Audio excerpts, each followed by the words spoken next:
NEET পরীক্ষার প্রশ্নপত্র ফাঁসের অভিযোগে এবার আন্দোলনের দাবানল ছড়িয়ে পড়েছে গোটা ভারতে। বুধবার দিল্লি, বেঙ্গালুরু, হায়দ্রাবাদ, পাটনা, সুরাট এবং লখনউ সহ দেশটির একাধিক বড় শহরে ছড়িয়ে পড়েছে তীব্র বিক্ষোভ। বিরোধী দল এবং কাকরোচ জনতা পার্টি বা সিজেপি রাজপথে কঠোর আন্দোলন গড়ে তোলায় চরম বেকায়দায় পড়েছেন প্রধানমন্ত্রী নরেন্দ্র মোদী। এদিকে প্রধানমন্ত্রীর বাসভবনের বাইরে অবস্থান বিক্ষোভে বসায় কংগ্রেস নেতা রাহুল গান্ধী, প্রিয়াঙ্কা গান্ধী এবং সমাজবাদী পার্টি প্রধান অখিলেশ যাদবকে পুলিশ আটক করতেই রাজনৈতিক পারদ চড়েছে শীর্ষবিন্দুতে। শিক্ষার্থীদের উপর পুলিশি লাঠিচার্জের প্রতিবাদে এখন রাজধানী ছাড়িয়ে পুরো দেশ জুড়ে ফুটছে ক্ষোভের আগুন। এই অচল অবস্থা কোথায় গিয়ে ঠেকবে? পরিস্থিতি নিয়ন্ত্রণে আনতে 16টি মেট্রো স্টেশন বন্ধ করে দিল্লির নিরাপত্তা জোরদার করা হলেও কোনো কাজ হচ্ছে না। মহারাষ্ট্রের বিশিষ্ট মারাঠা আন্দোলনকারী মনোজ জারাঙ্গে পাতিল সিজেপি নেতৃত্বের সাথে দেখা করে পূর্ণ সমর্থন দিয়েছেন। সবচেয়ে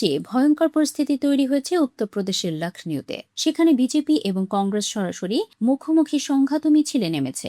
রাজ্য কংগ্রেস সভাপতি অজয় রায়ের নেতৃত্বে বিশাল মিছিল মুখ্যমন্ত্রী যোগী আদিত্যনাথের বাসভবন ঘেরাও করতে গেলে পুলিশ তাদের পথ আটকায় এবং অজয় রায় সহ একাধিক কংগ্রেস নেতাকে গ্রেফতার করে। পাল্টা মিছিলে নামেন বিজেপি প্রধান পঙ্কজ চৌধুরীও। রাজপথের এই লড়াই এবার গড়িয়েছে আইনি আদালতে। 20 জুলাই সিজেপির ওপর পুলিশের মাত্রাতিরিক্ত বল প্রয়োগের জবাবে হাইকোর্টে দায়ের হয় 3টি জনস্বার্থ মামলা। শুনানিতে দিল্লি হাইকোর্ট কেন্দ্র সরকার ও দিল্লি পুলিশকে সরাসরি নোটিশ জারি করেছে। ভারপ্রাপ্ত প্রধান বিচারপতির বেঞ্চ স্পষ্ট নির্দেশ দিয়েছে, বেআইনি জমায়েত হলেও পুলিশের নিয়ম মেনে চলা উচিত ছিল। তাই আন্দোলনের সব সিসিটিভি ফুটেজ ও বডি ক্যামেরার ইলেকট্রনিক প্রমাণ নিরাপদে সংরক্ষণ করতে হবে।